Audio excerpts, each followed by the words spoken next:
Good morning to all of you joining me live here at Facebook headquarters in sunny California. And good morning, good afternoon, and good evening to all of those who are joining us on this live broadcast today. I'm very excited to be with you today. My name is Terri McClements, and I'm the U.S. Human Capital Leader and the Global Talent Leader for PwC. And we're glad you're joining us to what proves to be a very robust discussion and topic that we hope that will continue throughout today and for many months and years to come. We've got hundreds, actually thousands of people joining us across the globe today. We've got 80 to 100 plus territories joining us in live conversations of webcasts on campus and with corporations to basically engage with this dialogue real time, alive. Today, we're really going to focus on one overall topic, which is about women and leadership. We can't just talk about women in leadership without recognizing the importance of the overall diversity that's important from an overall global business perspective. It's important that we bring all of our perspectives, whether it be men, women, different races, sexual orientation, different competencies and perspective, to ensure we're bringing our best thinking to solve the most important complex problems of society.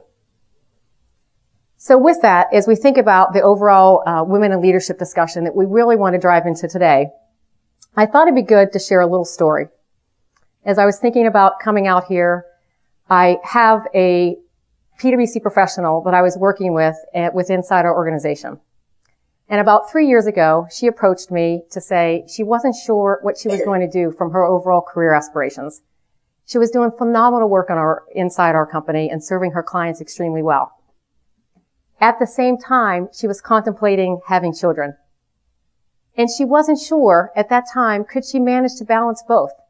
Could she have a great career and also manage children at the same time? So she reached out to me, knowing that I also had 2 children at the time and was managing to have a fulfilling career and a rewarding personal life as well. So I gave her my tips for how I made it successful. It just so happens at that same time, there was a college commencement speech from Barnard College that had gone viral. And I encouraged that professional to not just listen to me, but to also listen to that viral commencement speech. That speech was delivered by Sheryl Sandberg. And one of the key messages in that conversation was, don't leave before you leave. And as I interpret that concept of don't leave before you leave, it means don't take yourself out of the game because of something that might happen to you, of the what-if scenario, but go in full bore to take advantage of all the opportunities that are ahead of you.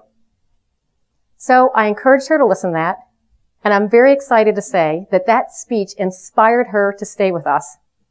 And I'm even more excited to share with you that that person is about to make partner within our organization, and that is a huge step into the leadership organization of PwC. So, in addition to thinking about leadership as a role, at PwC, we also think about leadership as leading yourself and having the capability to drive your own career, your own trajectory. Leadership doesn't necessarily need to be a title. It's about how you take responsibility for yourself, and ultimately, when you're leading teams, how do you develop others on your team? So what I'd like to do right now is really get us into the topic of leadership and women, the real reason we're here today. And with that, I'd like to introduce Sheryl Sandberg, who is the Chief Operating Officer of Facebook. She's also the best-selling author of Lean In, Women, Work, and the Will to Lead. She's just also introduced a next bestseller, which will be a bestseller, Lean In and Graduates. And this book does a phenomenal job in terms of explaining the important things that are important to know from a college graduate perspective in terms of significant career transitions. So with that, I'd love to introduce Sheryl Sandberg on stage with me to help us have a conversation around career transitions from campus to college. Thank you. Thank you. Thanks, everyone. So I'm excited to have everyone here today. I know globally, I know it's different times of day for different people, but thank you for joining us for what I think is a really important conversation. So I wrote this book called Lean In because, and get ready for this shocker, the world is still run pretty much by men. And I'm just not sure it's going that well. I think what really is important in getting to the kind of leadership we want all over the world is that we have to not just aspire to have real leadership from all different people of all different backgrounds and genders, but also we need to talk about gender. Because what I saw, and I'm almost 45, so I'm way older than everyone here, but what I saw since I left college and came into the workforce is that progress for women in many ways really stagnated over the last decade, but no one was talking about it. I spent most of my professional career never mentioning the fact that I'm a woman, which I know shocks people because I talk about issues for women all the time now. But for most of my career, I never spoke about it because that is not how you fit into a man's world. I thought if you said you were a woman, the person on the other side of the table would think you were, complaining, whining, asking for special treatment, or worse yet, about to sue them. And I didn't want anyone to think any of that. And so I never talked about it. And really, no one was talking about it. It was as if the issues we had had on gender, the issues we had had on different race and backgrounds were over because no one was talking about them openly. And the problem is that that's not yielding progress. That if you look at women at the top of organizations, everything from the PwCs to the Facebook to every industry to every government in the world, we are not seeing real progress for women at the top, and we haven't in a decade. Women have had 15% of the corporate level executive jobs, C-level jobs in the United States for 10 years. Women have had 17% of the board seats for 10 years. In every country in the world, women have less than 6% of the CEO jobs of the big companies. And those numbers are just not moving. And so what I think this meant is we needed to start talking about it, which is why I wrote Lean In, why we founded leanin.org, and our president, Rachel, will be talking to you today, and why we're working so hard to get people into communities we call Lean In Circles, because we think this can help so much. If we're going to change this, it's going to take all of us. It's going to take great companies like PwC. I have been so impressed, not just with PwC's involvement with Lean In, which has happened from the very beginning, but how concrete the actions have been.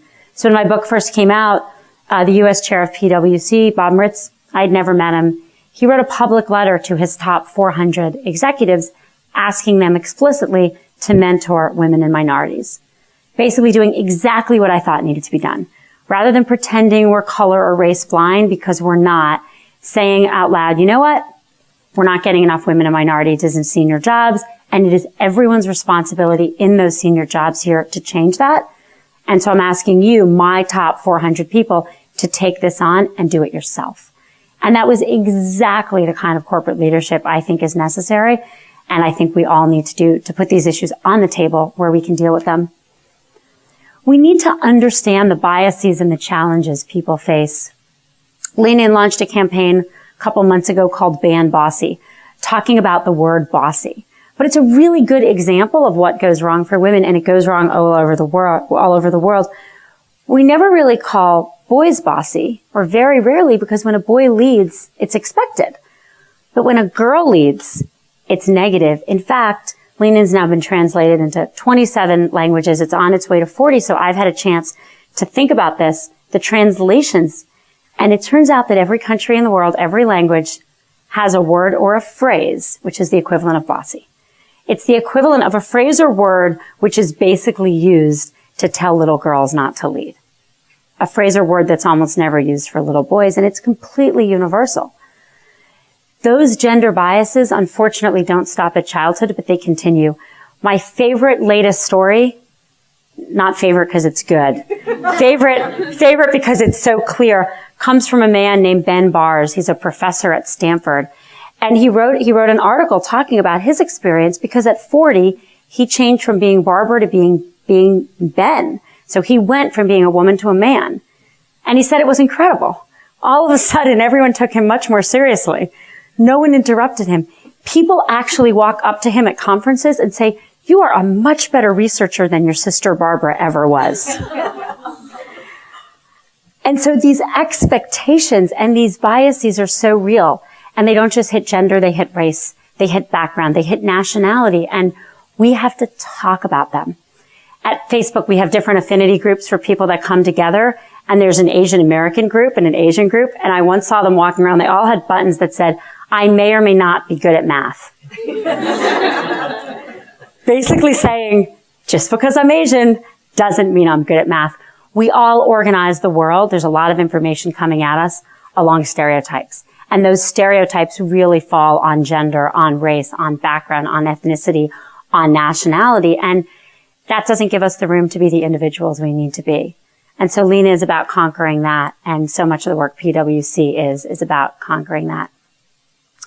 I really believe that if this changes, you all are the most important. All the people in this room, all the people on this call, on this video stream, this will not change with my generation. It is over for my and Rachel's generation, and I am sad about that. There's a lot of progress that can be made, but my generation is not going to get us close to 50-50 in leadership roles. But your generation can, because you are starting now. And so I'm going to share just a couple things I want you to know as you step into the workforce, as you graduate, as you finish your education. And then Rachel's going to come up and give you 10 tips that come from the recent work we've done for Lean In for graduates on specific advice, and then lots of ways to follow up. So things I want you to know. I want you to know you have choices, and I want you not to limit yourself. Not to leave before you leave. I think you summarized my idea more succinctly than I ever have. But don't leave before you leave is exactly about not putting the brakes on yourself, not limiting yourself for sacrifices you don't have to make yet. It started at Facebook. There was a young woman many years ago who came to see me, and she was sitting right outside my desk, and she kept asking me all these questions. And I said, well, how do I do it? How do I do kids and family? And, I answered a bunch, and then a couple minutes later, I looked at her. They were coming so quickly. I said, do you mind my asking? She looked so young. Do you have a child? She was like, oh, no. I said, well, are you thinking about having a child soon? And she just started laughing. She's like, oh, I just graduated from college. I don't even have a boyfriend. But what was interesting is she was asking me all these questions, and she was making decisions in her current career about them. And what I said to her is, I've seen this so often. I promise there will be time for hard decisions for hopefully the men here as well as the women. There will be a time when you have to figure out what you can do with children. There will be a time when you have to figure out what you do as a parent, what you do as a professional. But that time is not now for almost all of you. And if you start out leaning back, you do not have the options. And I think it's really important for us all to understand that 70% of mothers in the United States and increasingly around the world work full time. So this is about, are you going to get paid the same as the men you're sitting next to? Leaning in is about giving yourself the option of having equal opportunity. And then if you want to step back, I fully support that. Lean In fully supports that. We just want you to do it then, not years in advance for a child you don't yet have. The world is not going to tell the women in this audience that you can do what men can do. I talk about careers sometimes as a marathon. You get to the front, start off. Women are equally trained as well as men. The gun goes off. What are the voices the men hear? Keep going. You can do this. It's very important. This is your, career. From the very beginning, women hear very different voices. They hear, are you sure you want to do this? Should you even start a marathon you may not finish? Don't you want kids one day? As the marathon continues, the voices for the men grow louder. You've got this. Keep going. And the voices for the women grow louder too. Are you sure you should be working when your child needs you at home? A question that's insulting in an economy where almost everyone needs to work. And so I've asked men and women around the world, professional men and women, if you're a man, raise your hand as a man if anyone's ever said to you, should you be working? I have never gotten a hand, ever, in any audience in any country in the world. I say to women, raise your hand if someone's ever said to you, should you be working? And all the hands go up. Similarly, to men, raise your hand if you've ever been told you're too aggressive at work. 5%. As a woman, particularly senior women, raise your hand if you've ever been told you're too aggressive at work, and all the hands go up. And so you are not going to get the right messages. Ignore them. Ignore them. Really believe in yourselves. Understand that you have options and you have choices, and don't limit yourself. You may choose to make different decisions later on. but start out really leaning in. The other thing I really want to say is don't do this alone. As a man coming into the workforce, as a woman coming into the workforce, whatever your background is, whatever challenges you face, don't go it alone because no one does anything alone. We also don't necessarily always need an older mentor to tell us what to do. In my life, they're great, but in my life history, my mentors advised me not to go to Google and not to go to Facebook. They thought Google was going away and they didn't really understand the Facebook thing. And if I had to listen to them, I wouldn't be here. And so your peers can be really effective. Probably the most important thing Lean In does is we help form Lean In circles. Small groups, we suggest 10, but it can be any amount you want, who get together to meet once a month on a program that we've designed. You can use the program, you cannot use the program. All that matters is you get together with a group of people and you commit to whatever ambitions you have together. And you check in regularly together so that you are going through this process, not by yourself, but with the support of people. I've had a chance to meet with our circles now all over the world, and I met last week with 8 women in a circle in Dublin, Ireland. And they're all 22 to 24, and they've all been in this circle for a year, and they've met religiously every 3 weeks for a year. And it's been amazing. 4 of them have gotten raises. 5 of them have changed their jobs, and all of them said that they're approaching their careers differently because they're checking in with that circle every week, every 3 weeks. And so be ambitious, lean in, and lean in together. Rachel Thomas, Lean In President. You have yours. As Sheryl said, you have so many exciting and important decisions in front of you. Who your partner will be, what your career will be like, what type of leader you'll become.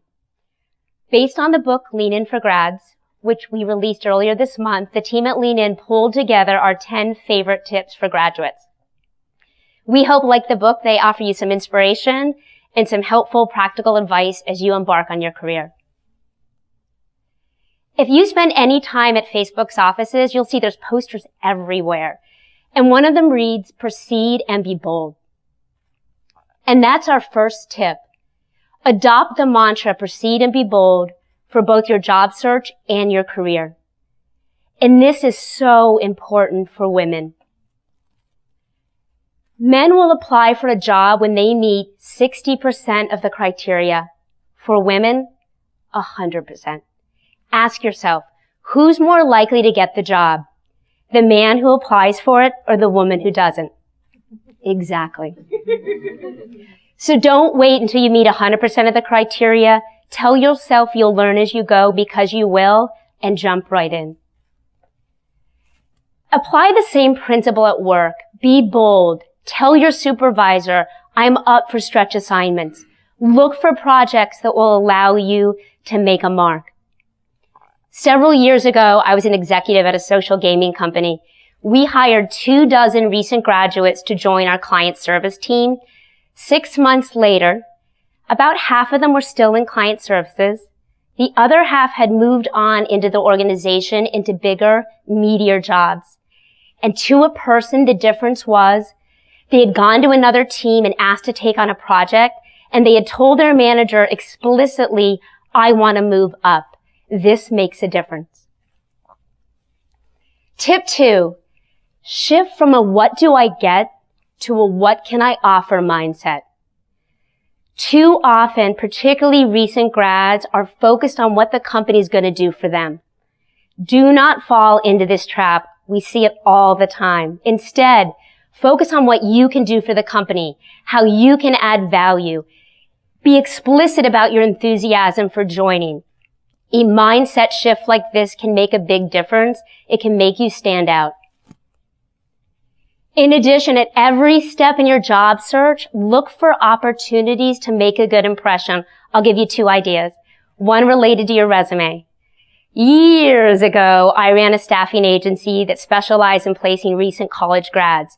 We saw so many mistakes on resumes that we eventually did an audit and discovered 98% of resumes had at least one error on them. That's 98%. Proof your resume fanatically. Ask a friend to do it. There is no excuse not to have an error-free resume. And when you're interviewing, Look for opportunities to go above and beyond what's expected. There's a great a great story in Lean In for Grads about a girl who went for an interview right out of school. There was a big delay between her first meeting and her second meeting. She could have sat idle, but instead, she read all of the company's marketing materials, put recommendations in the margins, and at the very end of the day, she handed the marketing materials off to the most senior person and said, I had some downtime throughout the day. I have some ideas. I've left them for you. I hope they're helpful. She got the job and later found she was the most inexperienced of all the candidates. Now that's an extreme example, but look for little ways that you can stand out. And remember, as millennials, you're experts on social media. Almost automatically, you know what millennials think. Bring that value. Step 3, negotiate wisely. The wage gap starts right away. According to one study, girls right out of school, women right out of school make 82 cents for every dollar a man makes. And one of the main reasons is women are 4 times less likely to negotiate than men. And this has an impact on both your finances and your career progression. Think for a second. If a woman accepts a $25,000 starting salary, and one of her male counterparts pushes for more and gets $30,000, by the time they're 60, he'll have made $360,000 more if nothing else changes. And this isn't just about money. According to another study, employees who negotiate get promoted 17 months faster on average than employees who don't. You don't get what you don't ask for, so make it a role to negotiate. But for all the women watching, please understand gender stereotypes before you do. We expect men to be assertive. We expect them to look out for themselves. So when they negotiate even fiercely, it's exactly what we expect them to do. We expect women to be collaborative and communal. So when women stick up for themselves and push for more, they often face some pushback, and we all do this. We're here today because we want to change these stereotypes, but in the meantime, one of the things women can do is use communal language. When you negotiate, focus less on yourself as an individual and how you relate to your team and to your organization. For example, if you ask for more money, you might say, if I join the team, I do my best to make us successful. It's important my salary reflects the skills and education that I'll be contributing. Move from I language to we language. We have a great resource on this. One of the chapters in the new book is on negotiation by a woman named Kim Keating. She just did a live stream event much like this one where she talked about her 4 tips and answered questions. Highly recommend that you check it out. Tip 4 is break long-term goals into short-term steps. Think back to when you were a kid and you wanted to climb a tree and you looked up all the way to the top and thought to yourself, how will I possibly get up there? But then you just got started and you went branch over branch. And before you knew it, you were much higher than you thought you could get. That's the way to think about goals versus short-term steps. A good short-term step is concrete and measurable. You can actually answer the question, did I do it? You can achieve it in the next 12 to 18 months. And it's a stretch for you, but not too far of a stretch. It should scare you a little, but not so much. There's a risk you won't do it. We have a woman on our team named Nicole Stiffel who runs social media for us. Her goal is to have a major gallery exhibit of her artwork in New York. Her short-term step this year, every month she's doing a new piece of artwork, and at the end of the year she's going to host a friends and family exhibit of her work. That is a very actionable short-term step towards a much bigger, bolder goal. And no matter what your goals are, stay flexible and open to new experiences. Research tells us women are less likely to take risks, and that tends to hold us back. If an opportunity comes across your transom and it's going to help you build your toolkit, do it. Because ultimately, the more skills you have, the more likely you are to reach all of your goals. Tip 5 is my favorite. Sit at the table. It is hard to feel confident early in your career, and it's particularly hard for women. Men tend to overestimate their performance, and they remember it slightly better than it was. Women, on the other hand, tend to underestimate our performance and remember it slightly worse than it was. When men are successful, innate skills. Of course they did it. When women are successful, we often point to external factors like luck and help from others. You can't change the way you feel, but you can change the way you think and act. When you walk into a meeting and you don't feel confident, take a deep breath and remind yourself you've earned the right to be there. Sit at the table, use your voice, and I'm willing to bet you'll surprise yourself. And when you have a challenge come across, think to yourself, women, think the man next to me, he probably thinks he can do it. And guess what? He's probably right and you can do it too. The more you fake it and act like you're confident, the more confident you'll feel. And with confidence comes more opportunities. We have 2 great videos related to this. One is literally on confidence and how to act confidently even when you don't feel confident inside. And the other is how to accept feedback and really progress in your career, both by PwC, and I highly recommend you check them out. Tip 6 is all about listening to your inner voice. As you move from college to your career, that little voice inside your head, you all hear it, that tells you what you really think can serve as a powerful guide. Sure, you're going to hear opinions and voices from other people around you, your friends, your parents, your coworkers, your professors, and they're important, but don't let them drown out your voice. As you start to really listen to it, you'll be surprised how it helps you answer questions and begin to really forge your own path. Tip 6 is about mentorship. We are told, go get a mentor, get a mentor. And often what happens is recent graduates in particular are so focused on this. It's almost as if they're walking up to every more senior coworker in contact and saying, will you be my mentor? If you have to ask, sadly, the answer is probably no.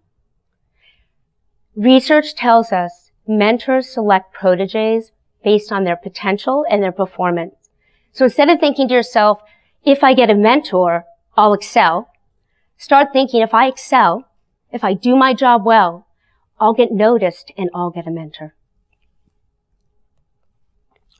Unfortunately, it's a little harder for women to find mentors right now. We're all here because we want to change it. But men naturally gravitate towards men, human nature, and there are more men in leadership roles. So women sometimes miss out. The good news is, and Sheryl already spoke about this, we know from research peer input can be just as valuable. Over 30 years of social science research tells us we're more confident in groups, we learn better in groups, and we can achieve more in groups. So highly recommend you check out our Lean In Circles. We're on over 300 campuses. We're going to do a big campus push in the fall, and we're also in communities all across the country. And I really believe that joining a circle can make a big difference. Almost daily, we hear a story from someone in one of our circles who asked for something they wouldn't have, went for an opportunity they wouldn't have because of the support of their circle. Tip 8, understand and challenge gender bias. For women, it's a bit of a balancing act between being seen as competent and being seen as well-liked. If you're very confident, often not so well-liked. Very, very nice, often seen as a little less competent. And the tricky part is you need to assert yourself to be effective, but yet you know that there's going to be some pushback, a little bit of a social penalty when you do. And this really matters. Ask yourself, who's more likely to get promoted? The man with high marks across the board, or the woman with equally high marks but is just not quite as well liked? We're working to change this, but in the meantime, the good news is awareness begets fairness. And there are things all of us can do to make a difference. The first is, women, you can advocate and support other women. Every time you say, wow, that woman had a good idea, or you celebrate another woman's accomplishment, not only is it good for you, your status in the group also rises. It's a win-win. In addition, all of us can look for and push back against the language of what we call the likability penalty. If you heard a woman called assertive, too ambitious, out for herself, ask, what exactly did she do? And then, if a man did the same thing, would you feel the same way? You'll likely hear no. We talked about this a bit. Tip 9 is about partnership. It may not seem like it now, but one of the most important career decisions you'll make is who your partner is. And if they're committed to equality and committed to supporting you, male or female, it will make a big difference in your career. And 50-50 is good for everyone. Research tells us that couples that split housework and childcare evenly have lower divorce rates. Children with involved fathers do better across the board. Emotionally, academically, they even have better careers. And if that's not compelling enough, 50-50 couples are happier and have more sex. So, date whomever you'd like, but when it comes time to settle down, look for someone who's truly committed to being an equal partner. And finally, last but not least, don't leave before you leave. We've talked about this a lot, so I'll just wrap up with, keep that foot on the gas. The more you do, the more opportunities you'll have, the more flexibility you'll ultimately have, and you can make a truly informed decision on the day you make it. Very quickly, you're probably thinking to yourself, what can I do now? 2 things you can do. If you go to leanin.org/grads, you'll find all these 10 tips as well as resources. Articles you can read, videos you can watch, tools you can use as you transition from undergrad into the workplace. In addition, we're currently hosting a number of live stream events just like this one with our partners at PwC. The next one is next Wednesday at 7 p.m. It's with Kunal Modi, who wrote one of the chapters in the new book. It's called Man Up and Lean In. And finally, I can't emphasize enough how excited we are about circles and how big a difference we think they can make. At leanin.org/campus, you'll find lots of information about starting a circle or joining a circle that's already on your campus, and we really hope you'll join us. Thank you so much, and good luck with everything, and lean all the way in.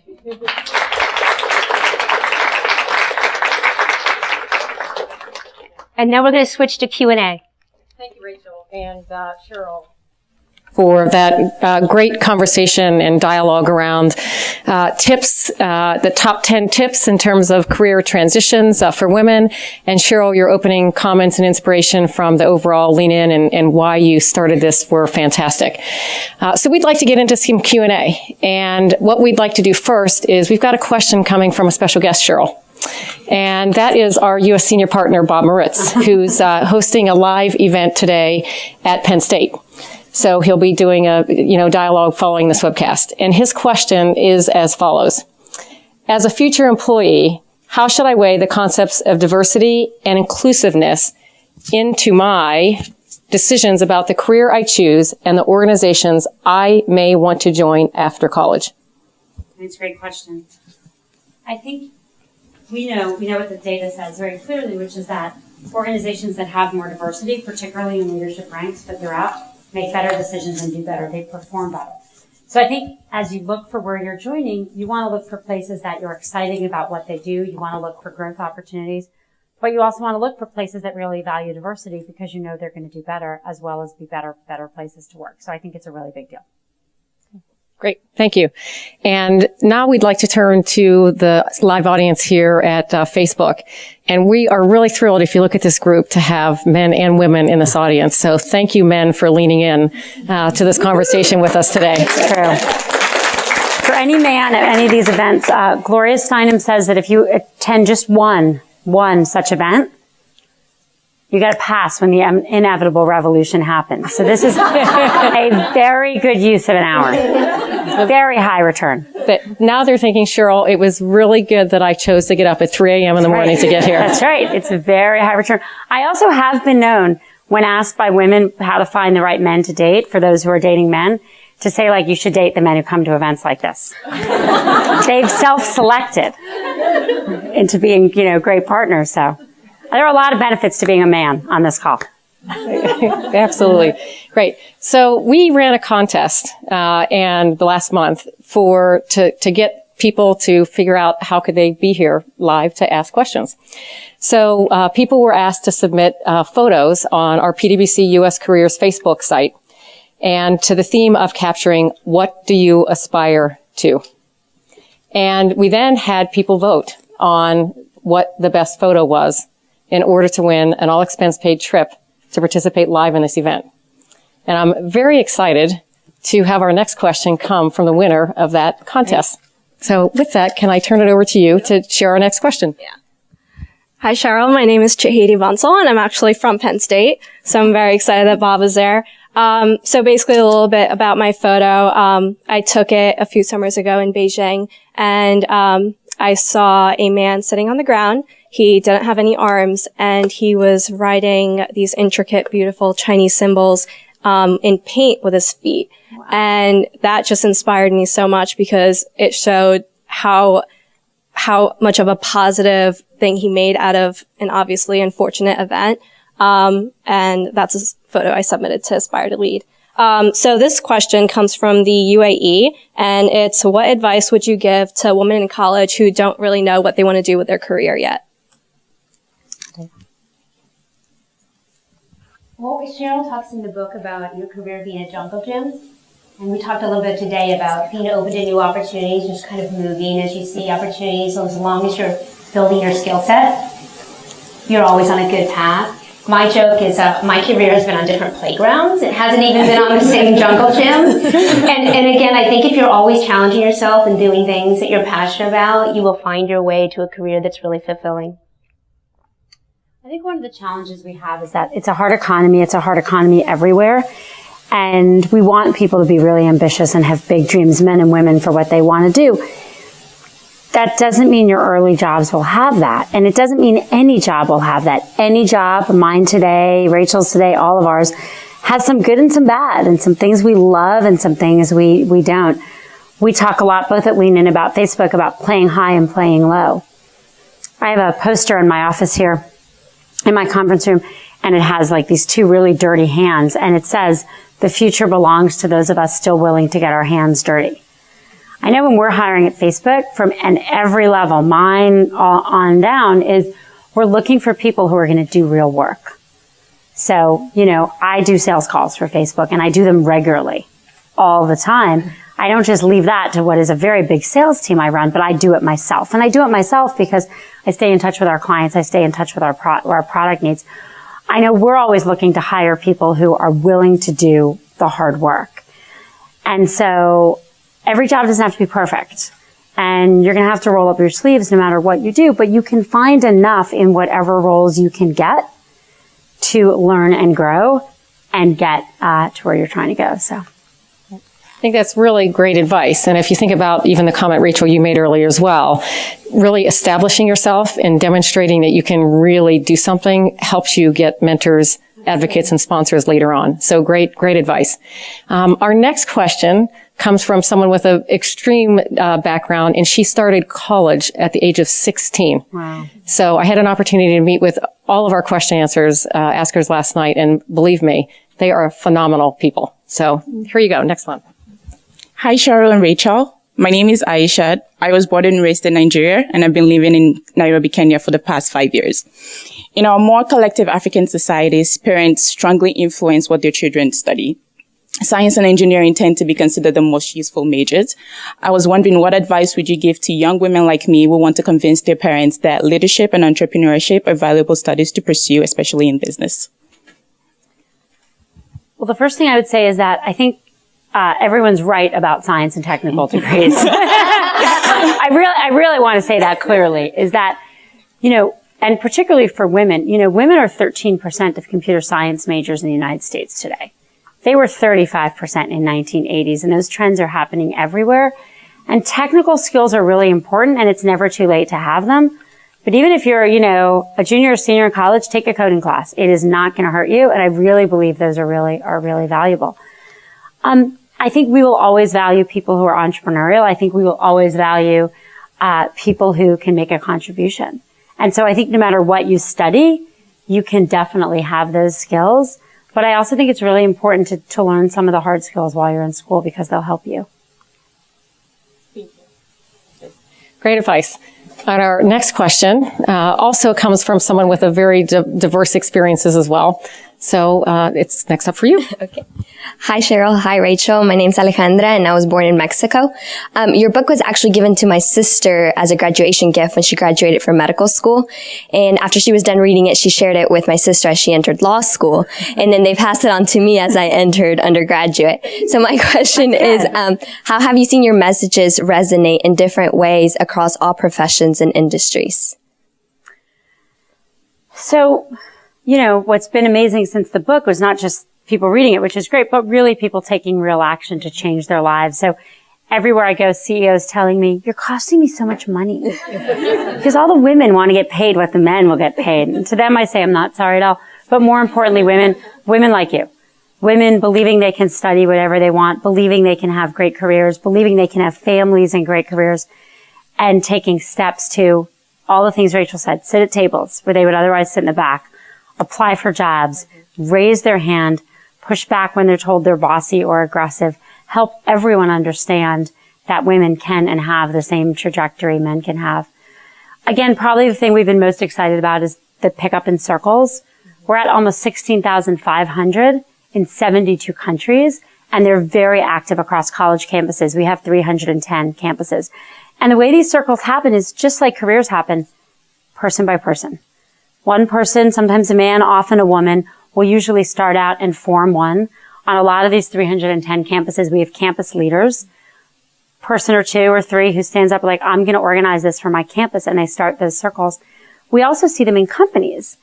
And what we're seeing is actually even the process of starting and running and moderating those circles is often an entry-level kind of leadership role that someone takes on.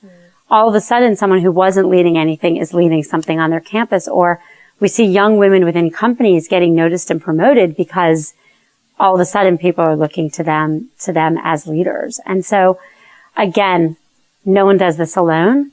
And so I think the best thing we can do to ensure people's career trajectory is get them into small groups where they're working on it together. So I really encourage people to take that step and join or start a circle because it'll make a big difference. And it's not just for women, it's for men. There are circles of all men. There's a circle at Harvard Business School for Asian American men, because someone read the book and said, these are all the same issues or very similar issues that women face, that we face. And he wanted to talk about those. And there are lots of circles that are co-ed, which have a lot of benefits, as I've already discussed. But this isn't just about women taking care of their careers and trying to get to equality. It's about men taking care of their careers and having equality be part of that trajectory. Thank you. I was just going to say one of the things I love about the book, obviously highly biased, but I recently had my aunt, she's 65, visiting, and I went through the 10 tips with her. And she said, oh my gosh, these are things like I have felt, like I've kind of intuitively started to realize over the years. If I had only known earlier that like there's research behind this, like the stereotypes and the bias are real, like what I'm experiencing is very universal, that would have been so helpful to her. So that's one of the things I love about Lean In for Graduates, and the original Lean In is just shining a light that a lot of the things that men and women are experiencing are research-based, these are real issues, and we can work together to overcome them. Great question. It's funny, you had mentioned earlier and now shared about the story about your aunt. And while I'm not 65 yet, I can someday. Everyone on this call. That's right. That's the good news. I could really relate to what your aunt had to say. And as a first generation college graduate, having the opportunity to have some tips to learn from others as you enter the workforce, it's really an opportunity that we should all be taking advantage of. Our next questioner comes from China. So, Sherilyn, here you go. Hi, Cheryl. Hi, Rachel. My name is Shirling. I'm from China and I grew up in Singapore. So I'm currently a junior and I'm trying to make some of the major decisions in my life. So I'm just curious how you guys make some of your most important decisions. I said this already, and this is really true for me. It's going to be different for different people. For me, it's always been a lot less about the job or the title and much more about, did I feel challenged? There's always grunt work to be done, to be clear, but did I feel challenged? Did I think I was picking up new skills? Did I feel good going to work every day? And again, you don't every day, but overall, did I feel good about what the organization was doing? This is actually the job where I feel fabulous going to work every day. And so for me, a lot about is if I'm gathering skills and I feel relatively good and passionate about the work I'm doing, I know that I'm on the right course. But again, that's the answer for me. And I know people have different priorities depending on kind of what you're looking for. I advise people in Lean In to have a long-run dream and a short-term plan and not to try to map it out. So one of the advice I would give you is what I would not do is try to map out, I'm going to do this, and I'm going to do this, then I'm going to do this, because you'll get it wrong and you'll miss opportunities, particularly ones that are riskier. So if I had tried to map out my career the day I graduated from college, I could not be here at Facebook because there was no internet. And Mark was, in elementary school. But it's actually a funny joke, but that is real. So what I see people doing is trying to map too carefully the first step to the second to the third. The world is going to change on you, and if you have to map that out, you're going to miss opportunities. What I would say instead is, have a general direction of where you want to go. So if you want to be a doctor, you need to go to med school. If you want to be a lawyer, you need to go to law school. If you don't want to be a doctor, don't go to med school. And actually just that one thing is really important. I can't tell you how many people I meet who are in graduate school or training programs. And I say, great, what kind of lawyer do you want to be? And they say, I don't want to be a lawyer. I say, well, why are you in law school? And so I actually think mapping out like a long run dream and taking steps that make sense, make real sense. And then do something you're excited about that you think will grow where you can learn. Literally something you think is growing, something you're excited about where you can learn. And don't try to map from here to there. Thank you. I love all our international question answers. That's so great. It's so great to have you guys. It is. So we have time, I think, for a few more questions. So we're going to go around for another round. And I think you're next up. Okay, so you guys obviously stressed the importance of Lean In circles and how important they are. But how effective do you really think they are on college campuses? And how can a student like me start a circle or encourage women to start one? So we launched Lean In on campus last fall. It's our first foray in an organized way onto university campuses. And we're amazed by the interest.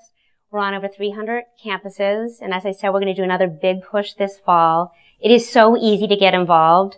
If you go to leanin.org/campus, you can find the campus community on your campus. Start one if there isn't. On many campuses there are. You can look for existing circles, start your own. Sheryl mentioned this earlier. We provide what I would call kind of a recipe book for your circle.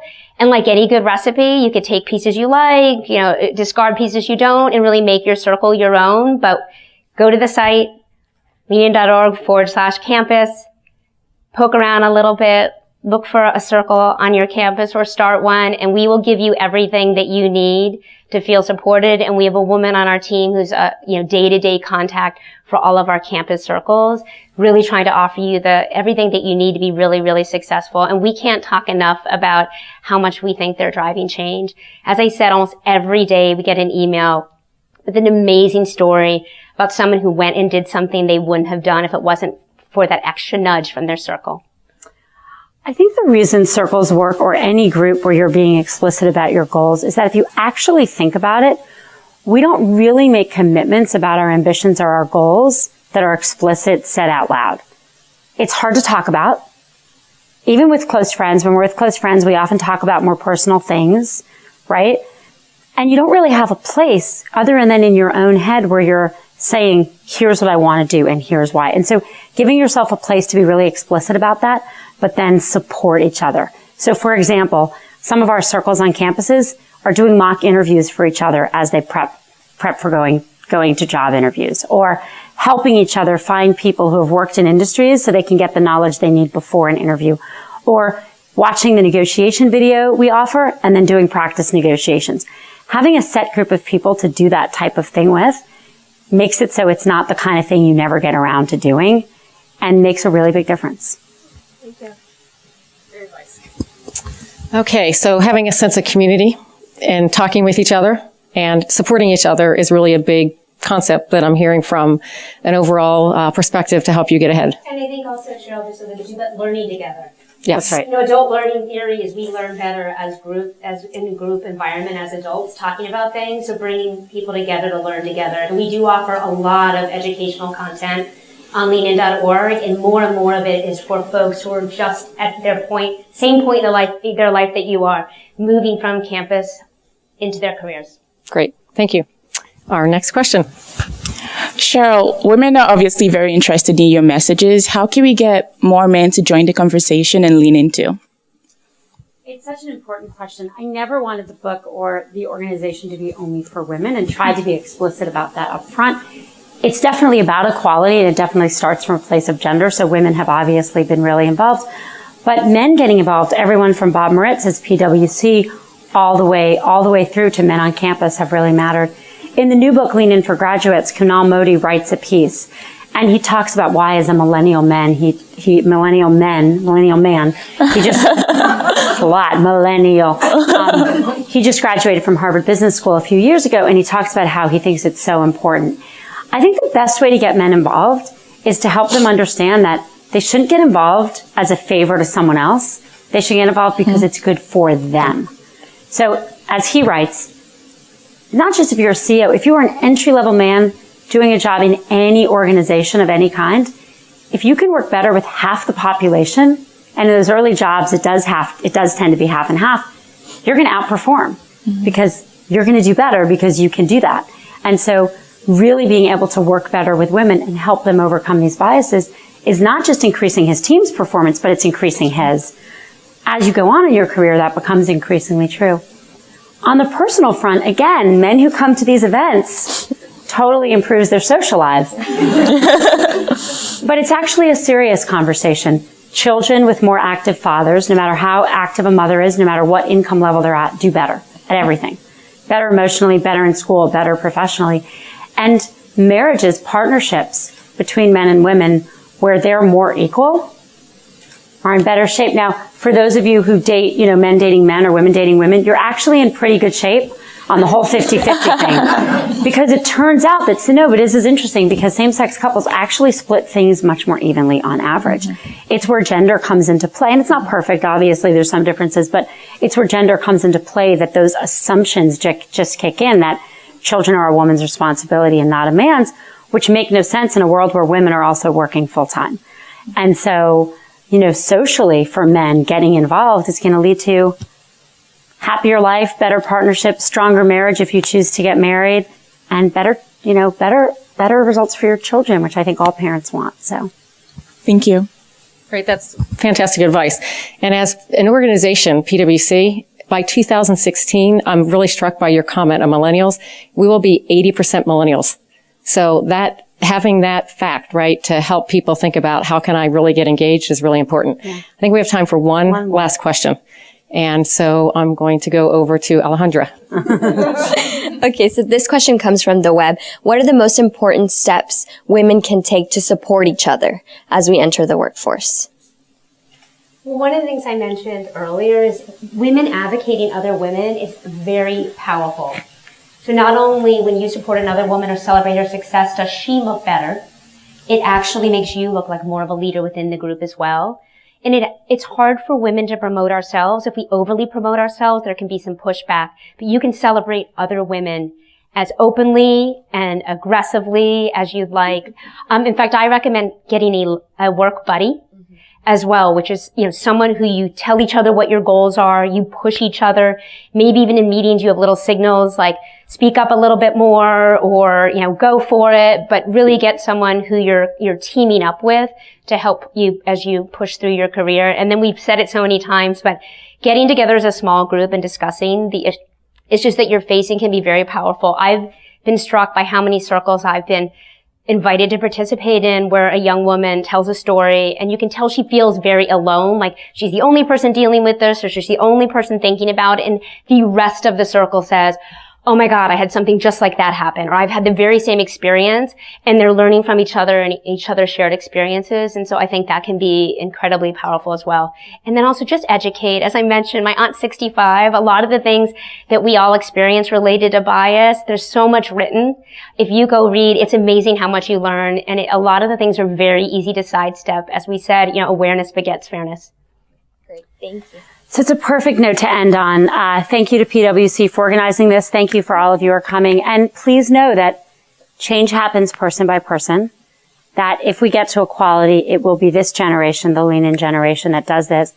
And that means each and every one of you. So as you take a step forward, as you as a man speak out for a woman or speak out for yourself, as you as a woman take a job, reach for an opportunity, you do this not just for yourselves, but you do this for all the women who are right next to you and all the women who will follow. So we're grateful for all you're doing. Congratulations, everyone. Thank you, Rachel. Thank you, Sheryl, for engaging in this terrific conversation today. And I want to say thank you as well for everyone who's participated live in the studio with us today and on the broadcast. This event is actually being translated into 5 different languages so that this conversation can continue well beyond the live broadcast today. So thank you again for joining us. Thank you again for the terrific insights, the great, fabulous questions. And I hope that all of you that are ready to embark on your conversations on campus around the globe are going to have a really fulsome, robust conversation today. So thank you again. Here we are in separate rooms.